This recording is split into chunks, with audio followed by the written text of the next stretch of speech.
أعوذ بالله من الشيطان اللعين الرجيم. بسم الله الرحمن الرحيم.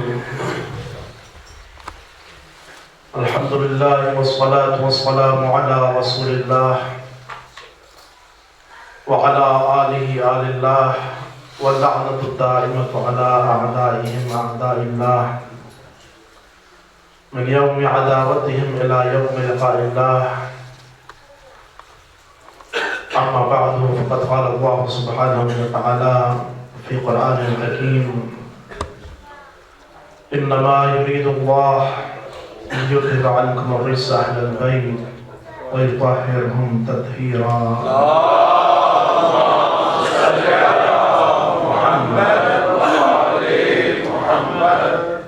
سب سے پہلے خدا کی بارگاہ میں دعا ہے، پروردگار ہمارے تمام کبیرہ صغیر گناہوں کو معاف فرما، ہمیں محمد و آل محمد کے نقش قدم پر چلنے کی توفیق عطا فرما، سیرت زہرہ مرضی سلام اللہ علیہا کو اپنانے کی توفیق عطا فرما، واجبات کی پابندی کرنے کی توفیق عطا فرما، محرمات سے اجتناب کرنے کی توفیق عطا فرما، جو بھی مریضوں مریضہ ہے تمام مریضوں کو صحت و تندرستی عطا فرما، جو مقروض ان کے قرضوں کو عطا فرما، والے محفل کے تمام مرحومین کو غریق رحمت فرما، جنت الفردوس میں جگہ عنایت فرما، شفاعت محمد و آل محمد نصیب فرما، صلوات پر محمد و آل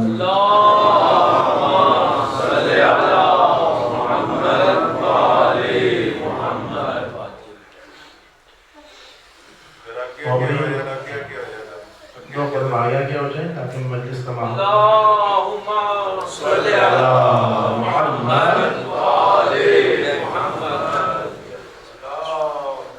صلی علی محمد و آل محمد۔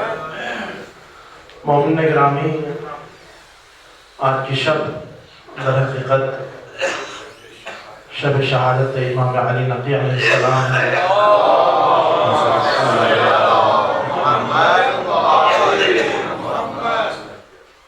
حضرت امام علی نقی علیہ السلام ہی کے حالت زندگی اور ان کے جو اہداف و مقاصد فرائض، یہی چیزیں آپ کے کوشش گزار کرنا آپ کی زحمت تمام کروں گا۔ عموماً ہمارے ممبروں سے جو آخری جو چند امام ہیں، امام علی رضا، امام موسیٰ کاظم یا امام محمد تقی، امام علی نقی، امام حسن عسکری علیہ السلام، ان کے حالات زندگی کے بارے میں عموماً گفتگو کم ہوتی ہیں، لہذا کوشش کریں گے کہ اگر شب شہادت ہے تو امام علی نقی ہی کی زندگی کے بارے میں گفتگو کیا جا سکے۔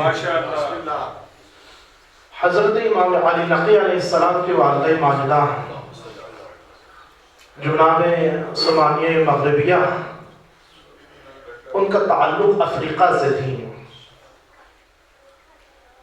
اللہ تعالیٰ جب کسی امام کو کسی نسل سے چلانا چاہتا ہے یا کسی رسول کو کسی نسل سے جب چلانا چاہتا ہے تو اس وقت اس دور حاضر میں سب سے بہترین خاتون جو اس روئے زمین پر، اس روئے کائنات پر موجود ہوگی، اللہ تعالیٰ کسی نہ کسی بہانے سے اہل بیت کے گھر سے اسے متصل کرتا ہے۔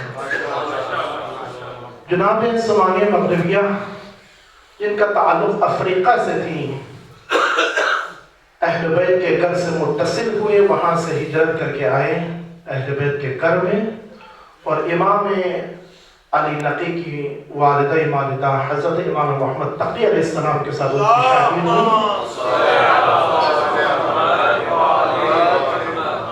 جس طریقے سے رسول اللہ صلی اللہ علیہ وآلہ وسلم کی نسل کے لیے اللہ تعالیٰ نے جناب خدیجہ الکبریٰ کا انتخاب کیا، اسی طریقے سے امام محمد تقی الجواد علیہ السلام کی نسل کے لیے اللہ تعالیٰ نے اس خاتون کا انتخاب کیا۔ حضرت ثمانیہ مغربیہ، ان سے اللہ تعالیٰ نے جو اولاد عطا فرمائے ان میں سے ایک سیدہ خدیجہ سلام اللہ علیہا ہے۔ امام علیہ السلام نے اپنے ہی بزرگوں کے، اپنے جد امجد کے نام پر ان کے نام رکھے ہیں۔ پہلی جو بیٹی ہوئی اس کا نام سیدہ خدیجہ رکھا، ایک خاتون کا نام سیدہ امامہ خاتون رکھا، اور ایک دختر گرامی کا نام جناب کلثوم کے نام پہ کلثوم رکھا، اور ایک بیٹی کا نام جناب زینب کے نام پہ زینب رکھا۔ اور انہی میں سے، انہی کے رحم میں سے اللہ تعالیٰ نے جس ہستی کو امامت کے لیے منتخب کیا، ایک ہستی اولاد کی صورت میں عطا فرمایا، وہ امام علی نقی علیہ السلام ہے۔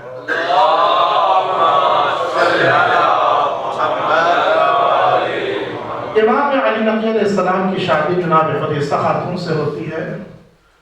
ان سے اللہ تعالیٰ نے امام حسن عسکری جیسا عظیم اولاد عطا فرماتے ہیں، اور امام حسن عسکری کے ساتھ ان کو ایک بھائی عطا فرماتے ہیں جس کا نام حسین ہے، سید حسین۔ جس طریقے سے امام حسن اور امام حسین علیہ السلام دونوں کے ملا کر حسنین شریفین کہا جاتا تھا، اسی طریقے سے امام حسن عسکری، امام حسن اور امام جناب سید حسین کی نسبت سے ان دونوں کو بھی حسنین شریفین کہا جاتا تھا۔ اور ایک اور برجستہ ہستی جو امام علیہ السلام کو عطا ہوا، وہ ہے سید محمد۔ سب نے زیارتیں کی ہیں ماشاءاللہ، بلد کے اندر ان کا روزہ مبارک ہے۔ اور سید محمد اس قدر برجستہ ہستی تھی، اگرچہ امام نہیں تھے، کہ ان کے روزے پر اگر کوئی جھوٹی قسم کھائے تو عذاب خدا فوراً نازل ہوتا ہے۔ اسی لیے عراق کے اندر اگر کوئی کاروباری مسئلے ہو، لین دین ہو اور معاملہ حل نہ ہو رہا ہو، تو پھر اہل عراق عرب لوگ جاتے ہیں سید محمد کے روزے پر، اور وہاں پہ جا کے اسے کہتے ہیں کہ قسم کھاؤ جناب سید محمد کی، اور اگر جھوٹی قسم کھائے تو عذاب خدا نازل ہوتا ہے۔ لہذا کوئی بھی جرأت نہیں کرتا سید محمد کے بارے میں کہ قسم کھائے جھوٹی۔ اور سید محمد اور جناب ابو الفضل العباس علیہ السلام کے درمیان بہت شباہت ہے۔ ان دونوں کی زیارات، حضرت ابو الفضل عباس کی زیارت اور سید محمد کی زیارت، دونوں ایک جیسی ہیں۔ جناب ابو الفضل عباس کی زیارت میں ہے کہ السلام علیکہ یا ابن الامام، السلام علیکہ اخ الامام، السلام علیکہ یا ام الامام۔ میرا سلام ہو حضرت ابو الفضل عباس پر کہ جو امام کے بیٹے ہیں اور امام کے چچا ہیں اور امام کے بھائی ہیں۔ بالکل اسی طریقے سے سید محمد جو کہ امام علی نقی کے فرزند ہیں، ان کی زیارت میں بھی یہی الفاظ ہیں، فقط نام کا اختلاف ہے۔ وہاں پہ ابو الفضل عباس کا نام تھا، یہاں پر جناب ہے سید محمد کا نام ہے۔ اور یہاں پر بھی زیارت ہے السلام علیکہ یا ابن الامام، السلام علیکہ یا اخ الامام، السلام علیکہ یا ام الامام۔ میرا سلام ہو اے امام کے فرزند آپ پر سید محمد، اور میرا سلام ہو آپ پر اے سید محمد جو کہ امام کے چچا ہے، اور آپ اے سید محمد امام کے بھائی ہے، امام حسن عسکری علیہ السلام کے۔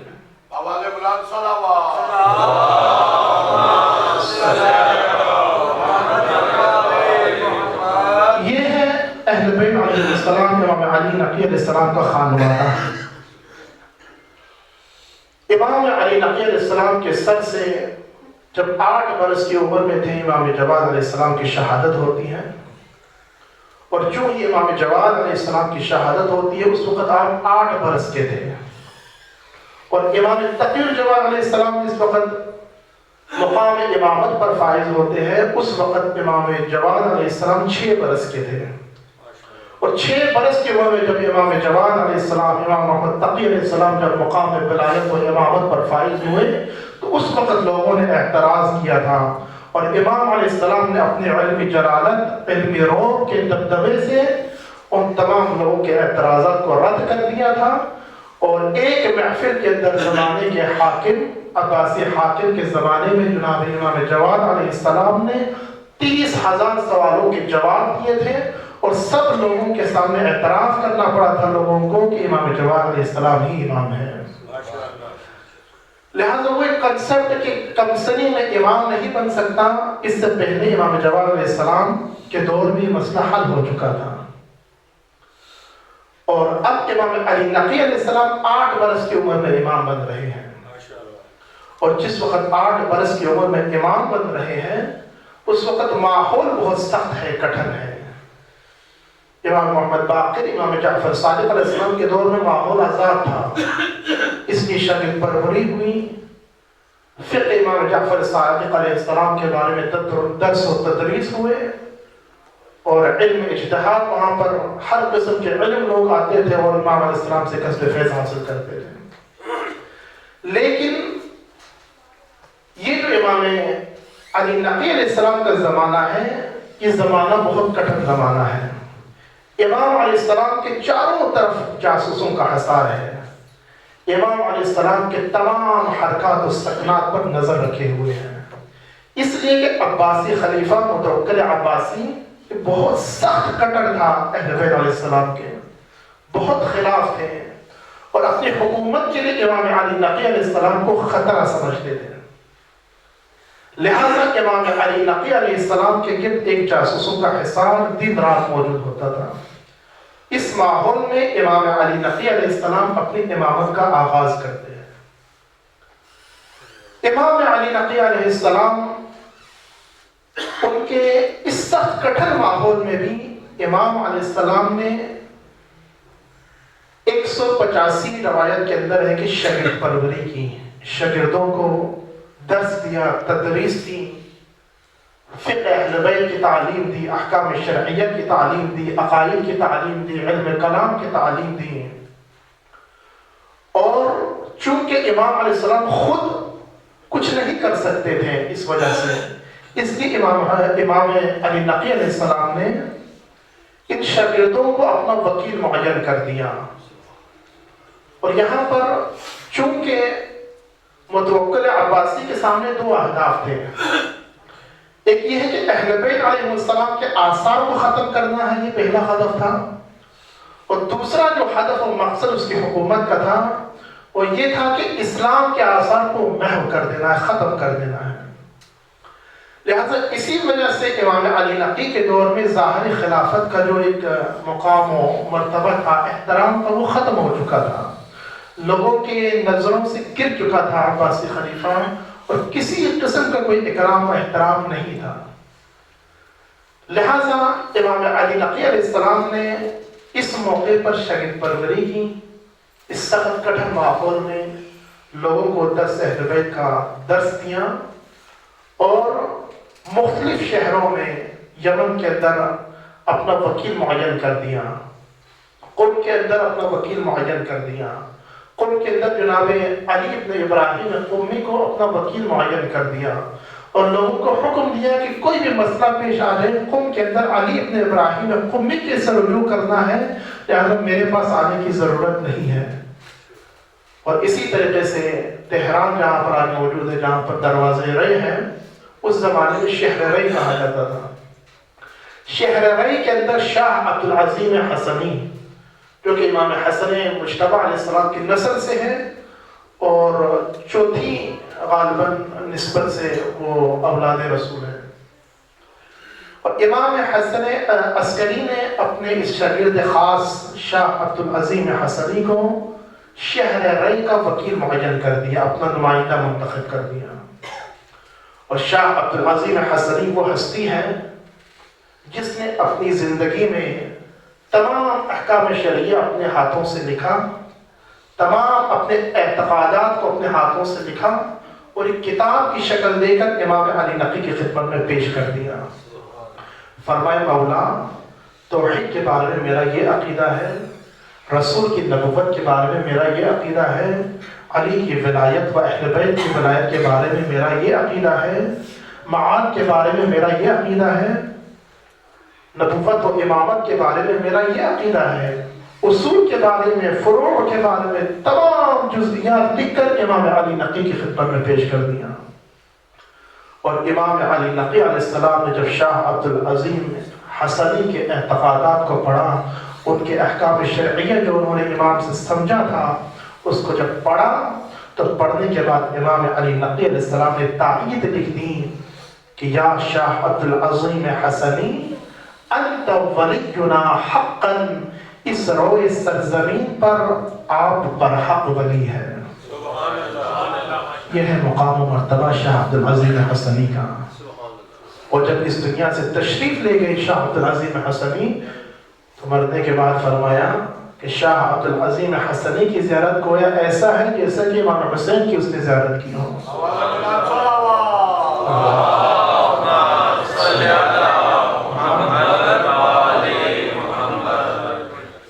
اس جیسے برجستہ ہستیوں کو امام نے تیار کیا.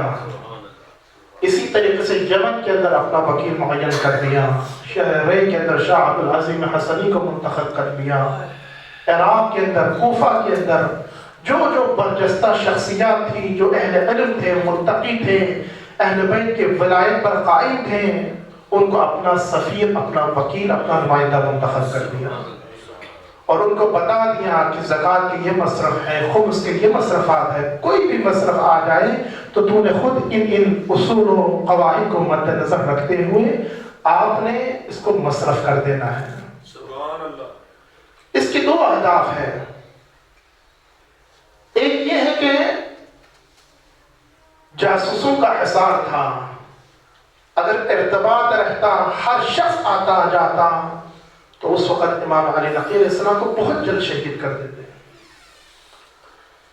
دوسرا یہ ہے کہ امام جوان علیہ السلام کے دور سے یہ سلسلہ شروع ہو چکا تھا وکالت کا و نمائندگی کا، اس لیے کہ آخری جو امام گزرے ہیں انہیں معلوم ہے کہ ظہور کا وقت شروع ہو رہا ہے، 12ویں امام کی غیبت کا وقت شروع ہو رہا ہے، لہٰذا ان کی ذمہ داری تھی کہ غیبت کے لیے زمینہ سازی کی جائے، کیونکہ امام ایک طولانی مدت کے لیے جا رہے ہیں تو لوگوں کی ذہن سازی کی جائے کہ کس طریقے سے احکام شرعیہ کو کسب کرنا ہے، وصول کرنا ہے. لہٰذا اس چیز کو مد نظر رکھتے ہوئے ذہن سازی کی جا رہی تھی اور امام دور حاضر میں موجود ہوتے ہوئے یمن کے اندر، شہر رے کے اندر، قم کے اندر، بغداد کے اندر، عراق کے اندر، افریقہ کے اندر حتیٰ امام علیہ السلام اپنے نمائندوں کو بھیجتے اور لوگوں کو حکم دیتے کہ ان سے رجوع کرو، ان کا حکم میرا حکم ہے. صلوات محمد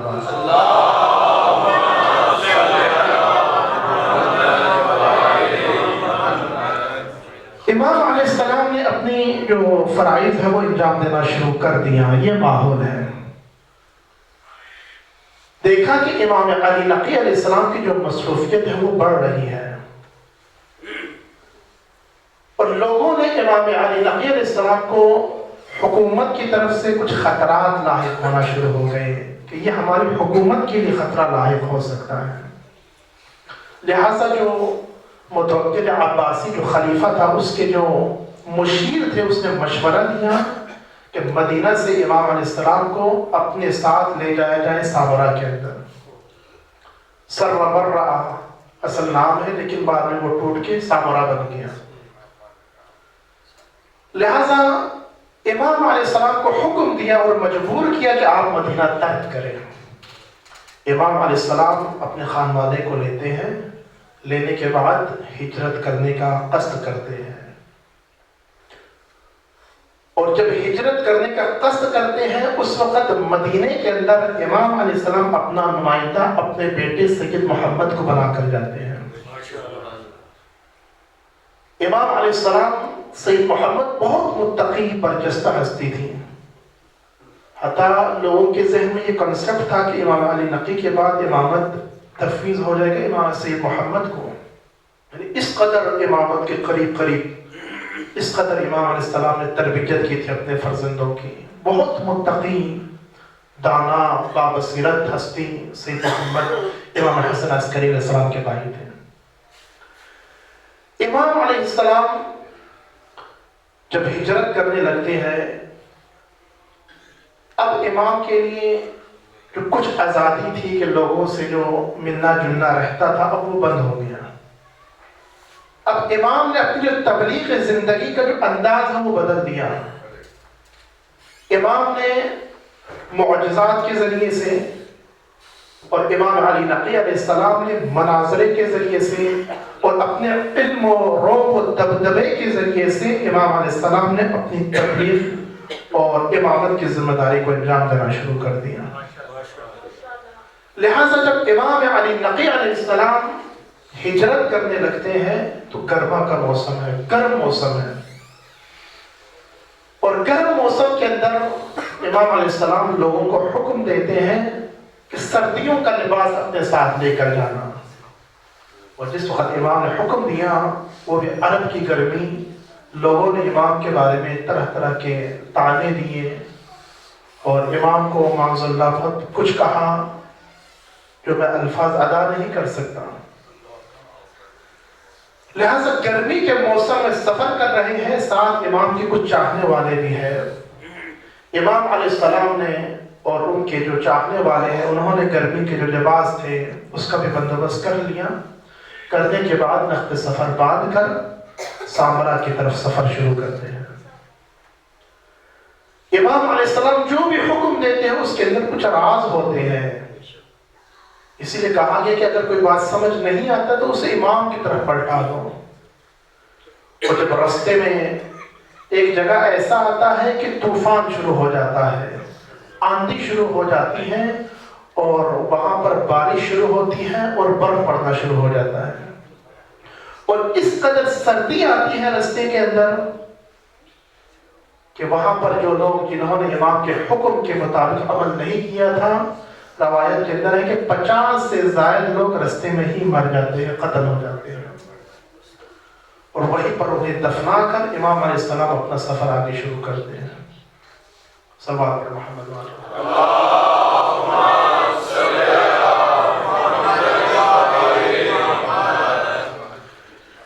اب امام علیہ السلام اپنا سفر شروع کرتے ہیں. کرتے کرتے پہنچتے ہیں سامرا کے اندر، اور سامرا میں جب پہنچتے ہیں اس وقت امام علیہ السلام نے اپنا تبلیغ کا جو انداز ہے وہ بدل دیا، کیونکہ اب ارتباط نہیں ہے لوگوں کے ساتھ، جاسوسوں کا حصار ہے، خلیفہ کے زیر سایہ زندگی بسر کر رہے ہیں. اب امام علی نقی علیہ السلام کے پاس اس زمانے کے جو متوکل عباسی تھا، اس کے پاس ایک امام علی نقی علیہ السلام کا محب چاہنے والا جو نقاش کا کام کرتا ہے، یعنی جو انگوٹھیاں ہوتی ہیں، نگ ہوتی ہے، اس کے اوپر نقش لکھتا ہے. روایت کے اندر ہے کہ یونس نقاش یہ نام آیا ہے روایت کے اندر. یہ محب اہل بیت تھا. اسے متوکل عباسی اپنے دربار میں بلاتا ہے اور اسے ایک عقیق کی نگ دیتے ہیں، بڑی سی نگ. دینے کے بعد متوکل عباسی اسے حکم دیتا ہے کہ اس کے اوپر میرا نقش لکھو، میرا نام کا نقش لکھو، لکھنے کے بعد مجھے واپس کرو، میری خدمت میں اسے حاضر کرو. وہ خوشی خوشی جاتا ہے کہ خلیفہ نے مجھے کام کہا ہے. یونس نقاش جیسے گھر جاتا ہے، اس کا بیٹا ہوتا ہے، بیٹا اس وہ نقش وہ انگوٹھی لے لیتی ہے، عقیق کی جو پتھر تھا اس پتھر کو لے لیتا ہے. جیسے ہی وہ بیٹا اس عقیق کے پتھر کو اپنے ہاتھ میں لیتا ہے، اس کے ہاتھ سے سرک جاتا ہے اور اس کے 2 حصے ہو جاتے ہیں. اور متوکل عباسی اپنے حکم کی اگر کوئی پابندی نہ کرے تو اسے واجب القتل سمجھتا تھا اور اسے قتل کر دیتا تھا. اس قدر ظالم بادشاہ تھا. اب اس کے ہوش اڑ گئے کہ اب میرا کیا بنے گا. امام علی نقی علیہ السلام کی خدمت میں حاضر ہوتے ہیں. حاضر ہونے کے بعد فرماتے ہیں مولا یہ واقعہ پیش آیا ہے اور متوکل عباسی نے مجھے ایک نگ دیا تھا، وہ نگ میرے بچے کے ہاتھ سے گر کر ٹوٹ گیا ہے اور 2 حصوں میں تقسیم ہو گیا ہے. مولا ہم آپ کے چاہنے والے ہیں اور آپ سے متوسل ہونے کے لیے آئے ہیں، آپ ہی اس کا کوئی رستہ نکالیے. اب امام علی نقی علیہ السلام کے پاس جب وہ بندہ حاضر ہوا، وہ محب اہل بیت حاضر ہوا، امام علیہ السلام نے فرمایا کہ جس وقت متوکل عباسی تجھے طلب کرے تو اس وقت تو نے اپنے زمانے کے امام یعنی مجھ علی نقی علیہ السلام سے متوسل ہونا ہے اور میرا نام لے کر تو نے خلیفہ کے دربار میں حاضر ہونا ہے. اگلے دن متوکل عباسی نے اس نقاش کو، یونس نقاش کے نام سے جو مشہور تھا، اسے بلایا. بلانے کے بعد اس سے سوال کیا کہ آیا اس کے اوپر میرے نام کا نقش لکھ دیا ہے؟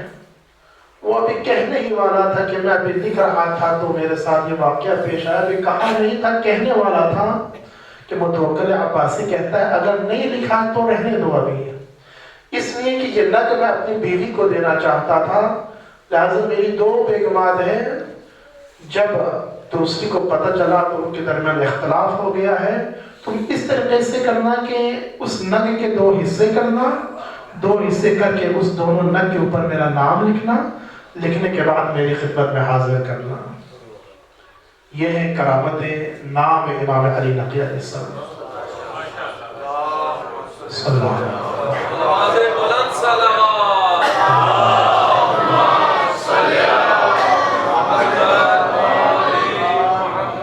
وہ شخص گر نہیں پلٹتا، مستقیماً سیدھا آتا ہے امام علی نقی کی خدمت میں۔ امام علی نقی کی خدمت میں حاضر ہو کے فرماتے ہیں، مولا ہم نے آج دیکھ لیا، میں نے آج دیکھ لیا کہ زمانے کے امام کے نام کی برکت کیا ہوتی ہے۔ اس طریقے سے امام علیہ السلام نے اپنا انداز تبلیغ بدل دیا، امامت کے فرائض کو معجزات کی صورت میں تشکیل دینا شروع کیا۔ متوکل عباسی کی خدمت میں اب امام علیہ السلام موجود ہے سامرا کے اندر۔ متوکل عباسی چاہتا تھا کہ اپنے مقام و مرتبے کو بلند کروں اور امام علیہ السلام کی شخصیت کو ڈاؤن کروں، نیچا دکھاؤں امام کو۔ لہذا اس نے اپنے فوج کو حکم دیا کہ میں امام کے سامنے اپنا رعب و جلال دکھانا چاہتا ہوں، لہذا تم اس طرح کرو، مستقیماً جو سامنے پہاڑ ہے وہاں پر میری تمام افواج کو اکٹھے کرو، اور اکٹھے کرنے کے بعد جب میں آؤں تو بلند آواز سے میرے نام کا نعرہ لگانا ہے اور یہ کہنا ہے کہ اے متوکل عباسی، اگر آپ حکم دیں تو ہم ابھی اور اسی وقت جس کو آپ حکم دیں ہم اسے قتل کر ڈالیں گے۔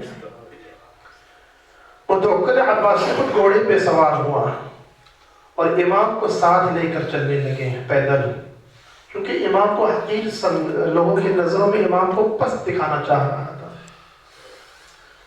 جب اس پہاڑ کے قریب پہنچے امام علی نقی علیہ السلام تو جیسے ہی متوکل عباسی نے اشارہ کیا تو اس وقت اس کی جو فوج تھی اس نے بلند آواز سے یہ نعرہ بلند کرنا شروع کر دیا کہ اے متوکل عباسی، آپ حکم دیں، جس کو آپ حکم دیں گے ہم اسے قتل کر ڈالیں گے۔ اور جب یہ کہا تو متوکل عباس امام علی نقی کی طرف دیکھ کے فرماتے ہیں، میرا مقام و مرتبہ اے علی نقی پتہ چلا تجھے؟ کیونکہ امام کو صحیح نام سے نہیں پکارتے تھے، امام نہیں مانتے تھے۔ امام علی نقی سے فرمایا، نام سے مخاطب ہوا کہ اے میں کہہ رہا ہوں کہ امام علی نقی، آپ کو معلوم ہوا؟ یعنی وہ حقارت سے پکارتے تھے امام کو۔ امام نے فرمایا کہ تو مجھے اپنا رعب و دبدبہ دکھانا چاہتا ہے، اب تو میرا رعب و دبدبہ دیکھ۔ یہ کہنے کے بعد امام علیہ السلام نے آسمان کی طرف ایک اشارہ کیا۔ اشارہ کرنا تھا کہ جنات اور فرشتوں کی جرمٹ زمین سے آسمان تک ہے اور ہاتھوں میں تلوار لیے ہوئے ہیں اور تلوار لے کر ایک ہی صدا بلند کر رہے ہیں کہ اے زمانے کے امام علی نقی، اگر آپ حکم دیں تو ہم ابھی اور اسی وقت متوکل عباس کے سر کو قلم کر ڈالتے ہیں۔ اور جس وقت امام علیہ السلام نے اپنا معجزہ دکھایا تو اس وقت متوکل عباس ڈر گیا اور کانپنا شروع ہو گیا اور فرمایا کہ اے زمانے کے امام، آپ مجھے معاف کر دیں، ان سے کہیں چلے جائیے ورنہ میں ابھی خوف کے بارے میں ابھی ختم ہو جاؤں گا۔ اس طریقے سے امام علیہ السلام کو حقیر کرنا چاہ رہا تھا۔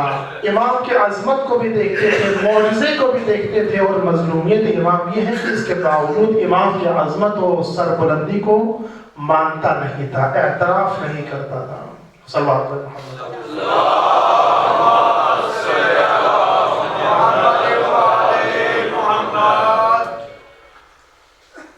اب اس نے چونکہ امام کو پست دکھانا تھا، امام کو لوگوں کی نظروں سے گرانا تھا، کیونکہ زمانے کے جو خلفاء ہے متوکل عباسی کے دور میں جو عزت و تکریم تھی وہ ختم ہو چکی تھی اس کے ظلم و بربریت کی وجہ سے، لہذا لوگوں کا رجوع امام کے ساتھ تھا۔ اگرچہ امام متوکل عباسی کے حصار میں موجود تھا لیکن اسے معلوم تھا کہ دل کے اندر علی نقی کی محبت ہے، لہذا یہ محبت کسی طریقے سے نکالنا واجب ہے، ورنہ میری حکومت نہیں چل سکتی۔ لہذا امام علی نقی علیہ السلام اپنے گھر میں موجود ہے، متوکل عباس وہ 500 افراد کو اپنے محل کے اندر جمع کرتا ہے، جادوگروں کو بلاتا ہے، بلانے کے بعد ان سب کو حکم دیتا ہے کہ جس وقت امام علیہ السلام اس محل میں حاضر ہوں گے، نہ کسی نے دروازہ کھولنا ہے اور نہ ہی کسی نے پردہ ہٹانا ہے، اور جب امام علیہ السلام اس محفل میں حاضر ہوں گے تو کسی نے استقبال کے لیے اٹھنا بھی نہیں ہے۔ امام علیہ السلام کے ہاں ایک بندہ بھیجتا ہے متوکل عباسی اپنا، بھیجنے کے بعد امام کو حکم دیتا ہے کہ خلیفہ آپ کو بلا رہے ہیں۔ امام علیہ السلام حاضر ہوتے ہیں۔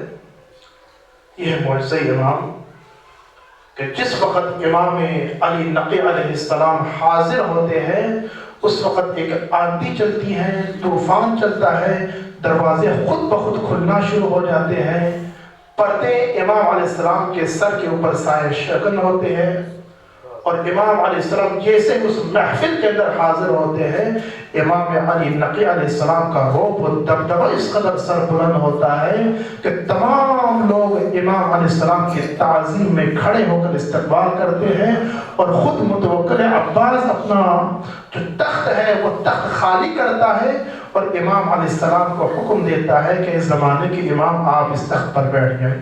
بلند صلوات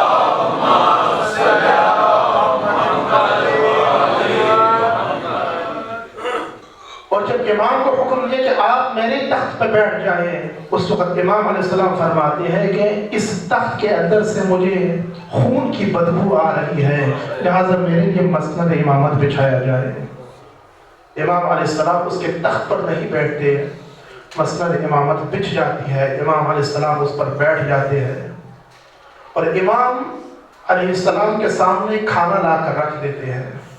جادوگروں کو بلایا ہوا تھا، امام علیہ السلام کے سامنے جو ہی کھانا حاضر کرتے ہیں، امام تناول فرمانا چاہتے ہیں، جادوگر اپنا جادو دکھاتا ہے اور امام کے سامنے سے کھانا سڑک جاتا ہے۔ امام علیہ السلام حکم دیتے ہیں کہ باز آ جو بھی ہے۔ دوسری دفعہ جب جیسے ہی کھانا تناول فرمانا شروع کرتے ہیں، پھر دوبارہ یہ عمل دہراتا ہے۔ امام علیہ السلام فرماتے ہیں تم میں سے کوئی شرافت کی زبان نہیں سمجھتا؟ دوسری دفعہ پھر یہی عمل تکرار کرتے ہیں، اور جب تیسری دفعہ تکرار کرتے ہیں امام کے چہرے پہ رعب و جلال ہوتا ہے۔ امام جیسے ہی اپنا چہرہ اٹھاتے ہیں، سامنے قالین کے اوپر ایک نقش بنا ہوا تھا شیر کا۔ امام علیہ السلام اس شیر کو حکم دیتے ہیں کہ اے جنگلی شیر، تیرے زمانے کے امام کی توہین ہو رہی ہے اور تو خاموشی سے دیکھ رہا ہے، میں تجھے حکم دیتا ہوں کہ ابھی زندہ ہو جا اور اسے نکل جا۔ جیسے ہی امام علیہ السلام نے اس کاغذی شیر کو حکم دیا، امام علیہ السلام کا حکم آنا تھا وہ اصلی شیر میں بدل جاتا ہے اور اس جادوگر کو کھا جاتا ہے۔ اور جب یہ منظر دیکھا اس وقت دربار میں خاموشی سی چھا جاتی ہے، حیران و سرگردان ہو جاتے ہیں۔ امام علی نقی کی امامت کا لوگوں کو پتہ چلنا شروع ہوتا ہے، کیونکہ جادوگر تھے، وہ جادو اور معجزے میں فرق کو جانتے تھے۔ متوکل عباسی آگے بڑھتا ہے، امام سے مخاطب ہو کے فرماتے ہیں کہ اے امام علی نقی، یہ جو جادوگر ہے اسے آپ معاف فرما دیجئے اور اپنے شیر سے کہیے کہ اس کو واپس کر دیں، ہمارے جادوگر کو واپس کر دیں۔ امام علیہ السلام فرماتے ہیں اگر موسیٰ کے اژدہے نے جادوگروں کے سام کو واپس کیا ہوتا تو یہ شیر بھی تمہارے جادوگر کو واپس کرتا، لہذا یہ ممکن نہیں ہے اب۔ اور اس کے بعد شیر اپنی زبان میں امام علی نقی سے فرماتے ہیں کہ اس زمانے کے امام، اگر آپ حکم دیں تو ابھی اور اسی وقت متوکل عباسی کو بھی نکل جاؤ۔ متوکل عباسی کے تھر تھر کانپنا شروع ہو جاتا ہے۔ امام علیہ السلام فرماتے ہیں اب بتا میرا روب و جلال زیادہ ہے یا تیرا روب و جلال زیادہ ہے؟ میری حکومت ہے اس روئے کائنات پر یا تیری حکومت ہے؟ اس وقت متوکل عباسی خاموش ہو جاتا ہے۔ وہاں پر 500 افراد کو بلایا ہوا تھا، ان میں سے ایک شخص کھڑا ہوتا ہے اور سلونی کا دعویٰ کرتا ہے۔ متوکل عباسی کا بندہ تھا۔ امام علیہ السلام کے چہرے پہ روب و جلال آتا ہے، فرماتے اے شخص تو سلونی کا دعویٰ کر رہا ہے؟ جیسے ہی سلونی کا دعویٰ کیا، دربار میں ایک محب اہل بیت بیٹھا تھا، اس محب اہل بیت کھڑا ہوتا ہے، کھڑا ہو کر اس سے سوال شروع کرتے ہیں۔ جب اس نے کہا نا کہ سلونی سلونی قبل ان تفقدونی، پوچھو پوچھو اس سے پہلے کہ میں اس دنیا سے چلا جاؤں، تو اس وقت محب اہل بیت نے سوال کرنا شروع کر دیا۔ فرمایا کہ تو مجھے یہ بتا کہ حج واجب ہے یا حج واجب نہیں ہے؟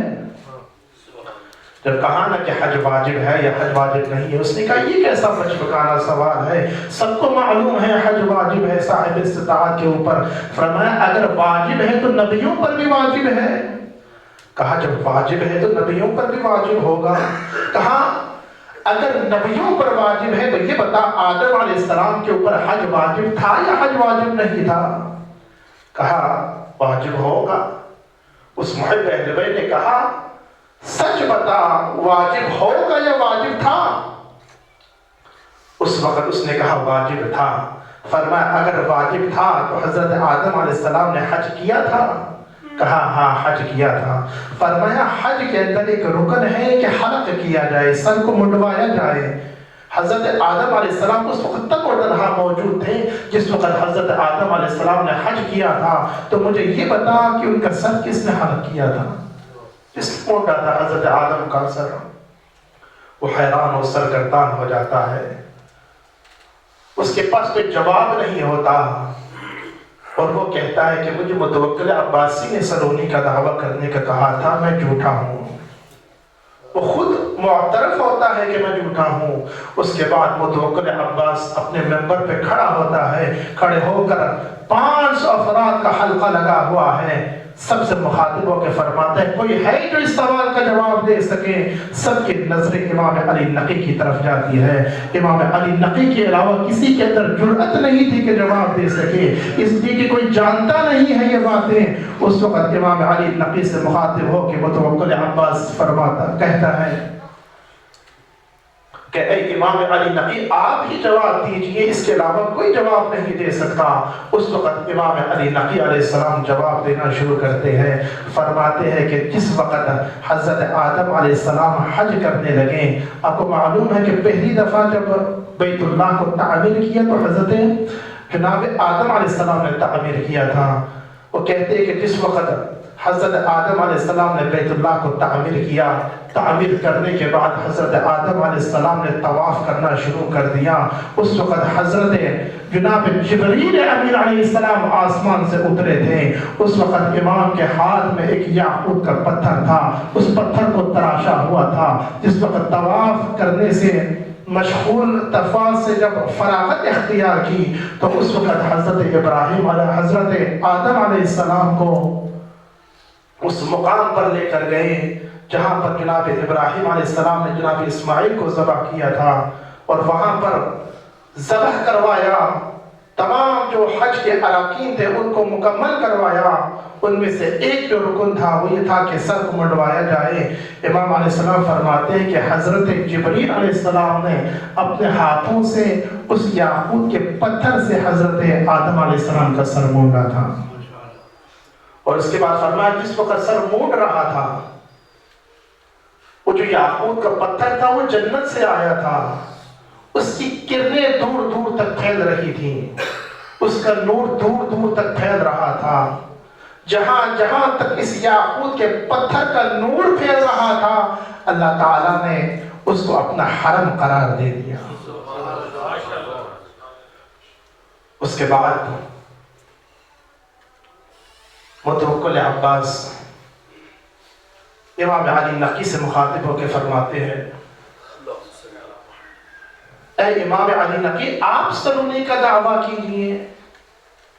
امام علیہ السلام نے فرمایا یہ شرف میرے جد امجد علی ابن ابی طالب کو حاصل ہے، ہم ان کی تعظیم و احترام میں کبھی بھی کسی نبی نے سلونی کا دعویٰ نہیں کیا ہے۔ ہاں میں علی کے علم امامت کا بھی وارث ہوں اور نبی کے علم نبوت کا بھی وارث ہوں، حسن کے علم امامت کا بھی وارث ہوں۔ تم جو پوچھنا چاہتے ہو مجھ سے پوچھ سکتے ہو، میں تیرے ہر سوال کا جواب دے سکتا ہوں، لیکن میں تعظیم میں اپنی جد امجد میں کبھی سلونی کا دعویٰ نہیں کروں گا۔ حضرت امام علی نقی علیہ السلام نے جب یہ کہا، اس وقت ایک شخص اٹھتا ہے، اٹھ کے امام سے سوال کرتے ہیں، فرماتے ہیں کہ نماز فجر جو واجب ہے یہ کیسے واجب ہوا؟ اللہ تعالیٰ نے یہ کیسے واجب کیا؟ امام علی نقی علیہ السلام فرماتے ہیں کہ جس وقت حضرت آدم علیہ السلام کو جنت سے نکالا گیا، نکال کر اس دنیا کے اندر بھیجا، اس ظلمت کے اندر بھیجا، اس اندھیرے کے اندر بھیجا، اس تاریکی کے اندر بھیجا، اس وقت رات کا وقت تھا۔ رات کے وقت میں جب اس نے اندھیرا دیکھا، آدم علیہ السلام نے تاریکی دیکھی، ظلمت دیکھی، تو اس وقت حضرت آدم علیہ السلام نے گریہ کرنا شروع کر دیا، اس لیے کہ جنت سے آئے تھے جہاں نور ہی نور تھا اور یہاں پر ظلمت ہی ظلمت دیکھ رہے ہیں، اندھیرا ہی اندھیرا دیکھ رہے ہیں۔ امام علیہ السلام فرماتے ہیں جس وقت یہ ظلمت دیکھی، اندھیرا دیکھا، اس وقت حضرت آدم علیہ السلام نے گریہ کرنا شروع کر دیا، رونا شروع کر دیا۔ اتنے میں صبح صادق کی کرنیں باہر آنا شروع ہوئی۔ جس وقت صبح صادق کی کرنیں باہر آنا شروع ہوئی نا سورج کی، اس وقت حضرت آدم کے دل میں ایک امید سی جاگ گئی کہ اب ظلمت کا، اب اس تاریکی کو چیرتے ہوئے نور باہر آنے لگ گیا ہے۔ اس وقت حضرت آدم علیہ السلام باوضو ہوئے، باوضو ہو کر 2 رکعت نماز ادا کی اللہ کی بارگاہ میں۔ اللہ تعالیٰ کو حضرت آدم کا یہ عمل اس قدر پسند آیا کہ اللہ تعالیٰ نے اپنی امت کے لیے رسول اللہ کی خدمت میں ہدیے کے طور پر نماز فجر کو واجب قرار دیا۔ صلی اللہ علیہ محمد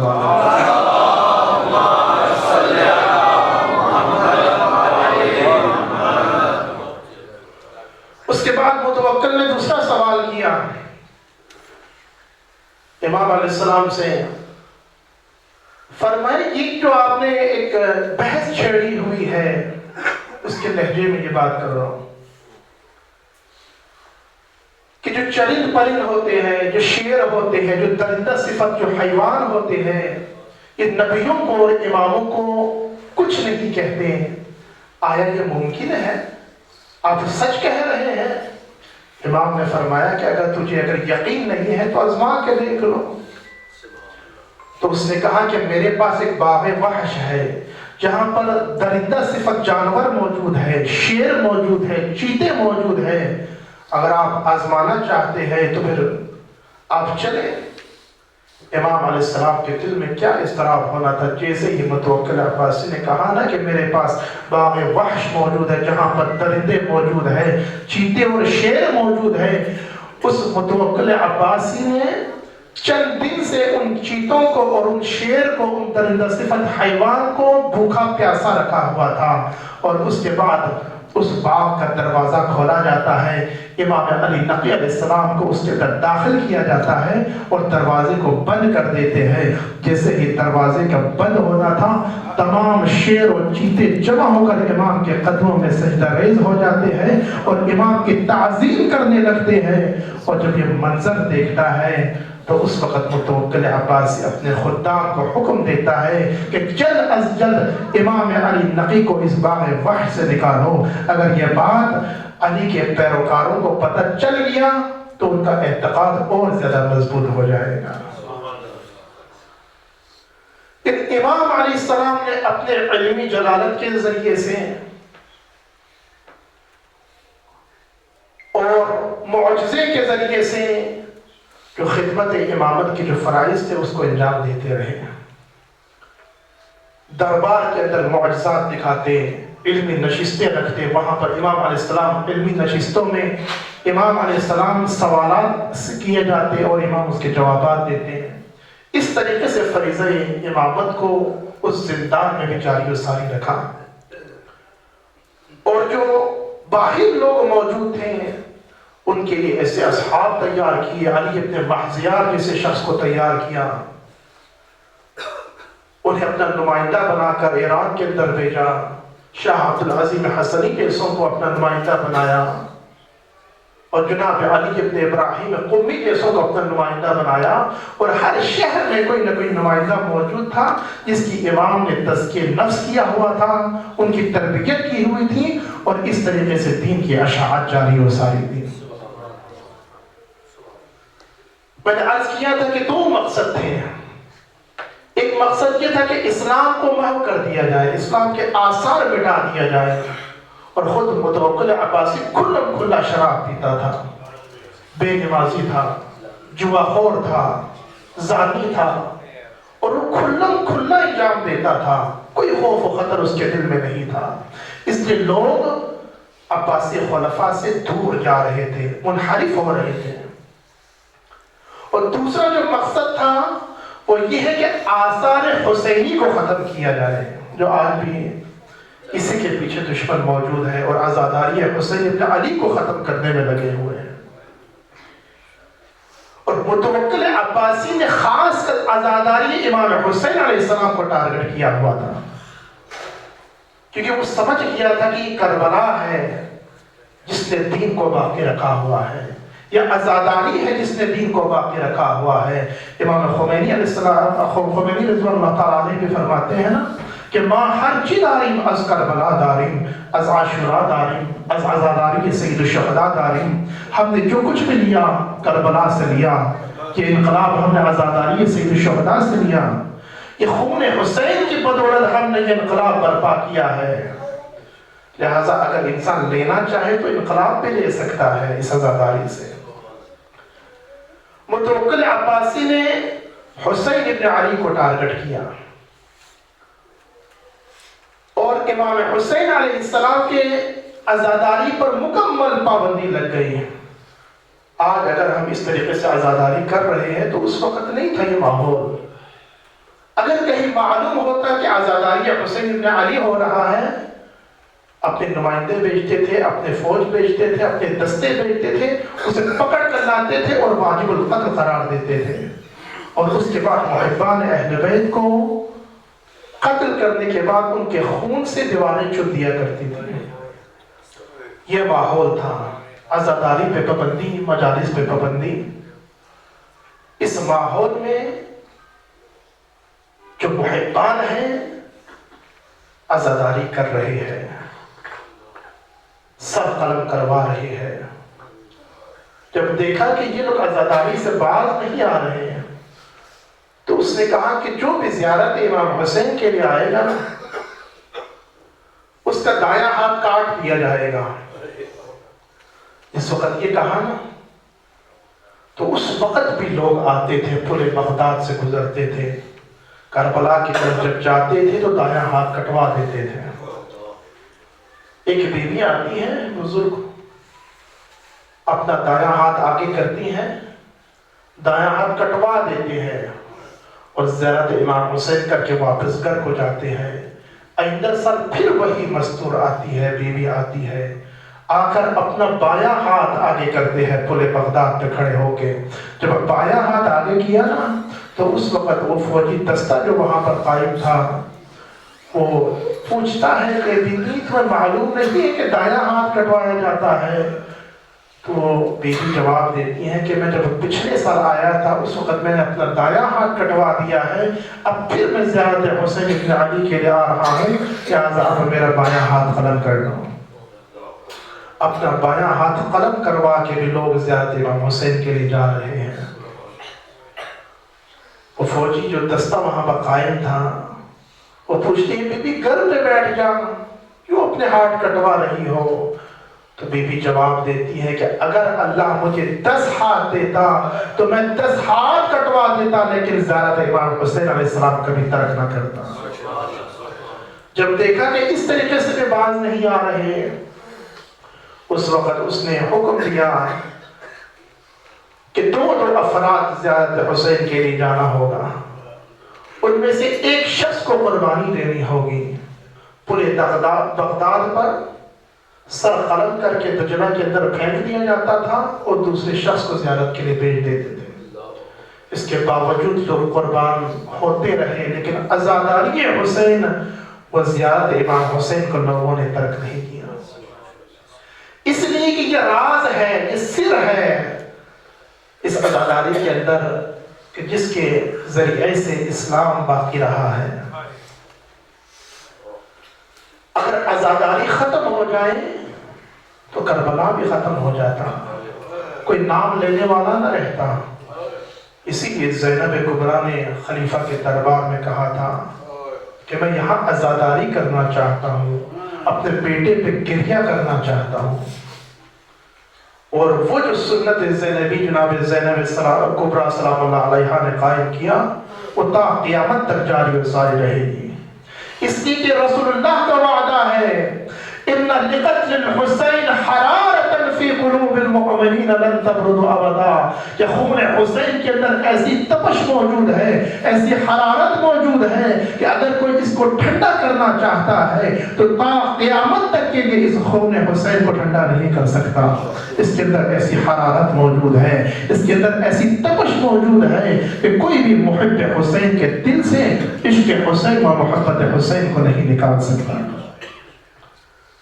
بس عزیزو، آج شب شہادت امام علی نقی علیہ السلام ہے۔ امام علی نقی کے ارد گرد جاسوسوں کا اس قدر سخت حصار تھا کہ جس وقت زہر دیا جا رہا تھا تو راوی کہتا ہے نہ جانے کیسے زہر دیا ہوگا، بس یہی کتابوں میں لکھا ہوا ہے کہ امام علی نقی علیہ السلام کھڑے ہو کر چل رہے تھے، اتنے میں امام علی نقی علیہ السلام ساتھ امام حسن عسکری بھی موجود تھے، اس طریقے سے چلتے ہوئے زمین پہ گرے جس طریقے سے حضرت امام حسین علیہ السلام گھوڑے کی زین سے نیچے گرتے ہیں۔ جناب علی نقی علیہ السلام جیسے ہی زمین پہ گرتے ہیں، امام حسن عسکری علیہ السلام اپنے بابا کو حوصلہ دیتے ہیں، انہیں سنبھالتے ہیں، اس کے بعد فرماتے ہیں کہ اے حسن عسکری، میری کچھ وصیتیں یاد رکھو۔ کچھ وصیتیں کرتے ہیں، کچھ نصیحتیں کرتے ہیں، اس کے بعد امام علیہ السلام کے روح پرواز ہو جاتی ہے، امام مقام شہادت پر فائز ہو جاتے ہیں۔ امام حسن عسکری علیہ السلام اسے غسل دیتے ہیں، کفن پہناتے ہیں اور بڑے تعظیم کے ساتھ امام کا جنازہ تیار کرتے ہیں۔ تیار کرنے کے بعد امام علیہ السلام چونکہ سامرہ کے اندر موجود تھے، امام علیہ السلام کہتے ہیں کہ میں خود جنازہ پڑھانا چاہتا ہوں گھر کے اندر۔ کچھ محبان اطراف میں موجود تھے، امام سے مخاطب ہو کے فرماتے ہیں اے امام، باہر مومنین کا ہجوم ہے، اگر باہر جنازہ پڑھایا جائے تو زیادہ بہتر ہے۔ امام فرماتے ہیں متوکل عباسی مجھے جنازہ پڑھانے نہیں دے گا، میں چاہتا ہوں اپنے بابا پر اسی حجرے کے اندر میں جنازہ پڑھاؤں۔ امام اپنے عاشقان و محبان کے ساتھ امام علی نقی کا جنازہ پڑھاتے ہیں۔ میں کہوں گا اے امام علی نقی، آپ بہت مظلوم ہیں، آپ کو زندان میں رکھا گیا، آپ کو شکنجے دیے گئے، آپ کے اوپر ظلم و ستم ہوا، آپ کو زہر دیا گیا، آپ کو شہید کر دیا گیا، لیکن لا یومک یومک یا ابا عبداللہ، جو دن مولا حسین پر آئے وہ کسی پر نہیں آئے۔ وقت آخر جس وقت امام حسین علیہ السلام کی آخری روح پرواز کر رہی تھی، جناب زینب کبریٰ 72 قدم کے فاصلے سے دیکھ رہی تھی، والشمر جالس علی صدرک، جناب امام حسین علیہ السلام کے سینے مبارک پر شمر سوار تھا اور امام کے گردن سے رگوں کو کاٹا جا رہا تھا، اور زینب کبریٰ یہ منظر دیکھ رہی تھی۔ اس کے بعد امام حسین علیہ السلام کے لاشوں کو پامال کر دیا جاتا ہے۔ کس طریقے سے پامال کیا جاتا ہے؟ امام زمانہ زیارت الہیہ کے اندر فرماتے ہیں میرا سلام ہو اپنے جد امجد پر جس کے دائیں طرف کی پسلیاں بائیں طرف چلی گئی تھی، بائیں طرف کی پسلیاں دائیں طرف آ چکی تھی اور امام کے جسم پر کوئی ہڈی صحیح و سالم نہیں تھی. میں کہوں گا یا امام حسن عسکری، جس وقت آپ جنازہ پڑھا رہے تھے اس وقت بڑے تعظیم سے سامنے جنازہ موجود تھا. آپ کی پھوپھیاں بھی آپ کے ساتھ موجود تھی، حکیمہ خاتون بھی آپ کے ساتھ موجود تھی، لیکن ان کے سروں سے کوئی چادریں نہیں چھینی گئی. آئیے کربلا کے میدان میں جس وقت امام حسین کا سر مبارک قلم کر دیا گیا، امام مقام شہادت پر فائز ہوئے، تو اس وقت مرحوموں نے حکم دیا کہ بیویوں کے خیمے گاہ پہ حملہ کر دیا جائے. جناب زینب کبریٰ کے خیمے پہ حملہ ہوا، ام کلثوم کے خیمے پہ حملہ ہوا. حملہ ہو کر جناب زینب کبریٰ کے سر سے چادریں چھین لی گئی. نہ فقط چادریں چھین لی گئی بلکہ پس پشت گردن ہاتھوں کو باندھا گیا. باندھنے کے بعد شہداء کے جنازوں کے قریب سے جناب زہرا کو گزارا گیا، جناب زینب کو گزارا گیا. جس وقت گزر رہی تھی نا تو اس وقت جناب ثانیہ زہرا یہی فرما رہی تھی، اے میرے بھائی حسین، اے میرے اخی حسین، مجھے معاف کرنا، اس لیے کہ آج زینب کے سر پر چادر نہیں ہے اور زینب کے ہاتھ پر سے پشت گردن بندھے ہوئے ہیں. اگر زینب کا ہاتھ کھلا ہوتا تو میں آپ کو اس کو کفن دے کے دفن کر کے یہاں سے جاتی، لیکن زینب مجبور ہے.